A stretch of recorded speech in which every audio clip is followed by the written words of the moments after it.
ஜனநாயக விரோத போக்கை கடைபிடிக்கும் பாஜக எத்தனை முருக பக்தர்கள் மாநாடு நடத்தினாலும் தமிழக மக்கள் ஏமாற மாட்டார்கள் என்று தமிழ்நாடு காங்கிரஸ் கமிட்டி தலைவர் செல்வ பெருந்தகை தெரிவித்துள்ளார்.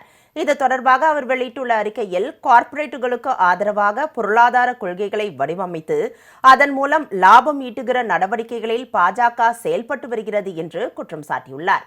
கார்ப்பரேட்டுகளுக்கு வழங்கப்படும் சலுகைகளுக்கு ஆதாயமாக கிடைத்த தேர்தல் பத்திர நன்கொடைகள் மூலம் பாஜக நிதியை பெருக்கிக் கொண்டு தேர்தல்களை எதிர்கொண்டு வருவதாக கூறியுள்ள செல்வ பெருந்தகை, 2024 மக்களவைத் தேர்தலில் பாஜக மட்டும் செலவழித்த தொகை 1000 கோடியே 4,94,000 ரூபாய் என்றும், இது மொத்த கட்சிகளின் தேர்தல் செலவினங்களில் 44.56% என்றும் சுட்டிக்காட்டியுள்ளார்.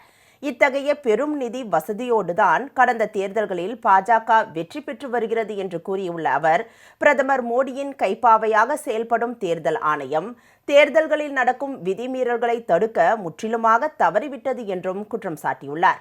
ஜனநாயக விரோத தேர்தல் நடைமுறை, மொழிக் கொள்கை, பொருளாதார கொள்கை கொண்ட பாஜக எத்தனை முருக பக்தர்கள் மாநாடு நடத்தினாலும் தமிழ் மக்கள் நிச்சயம் ஏமாற மாட்டார்கள் என்றும் திட்டவட்டமாக கூறியுள்ளார்.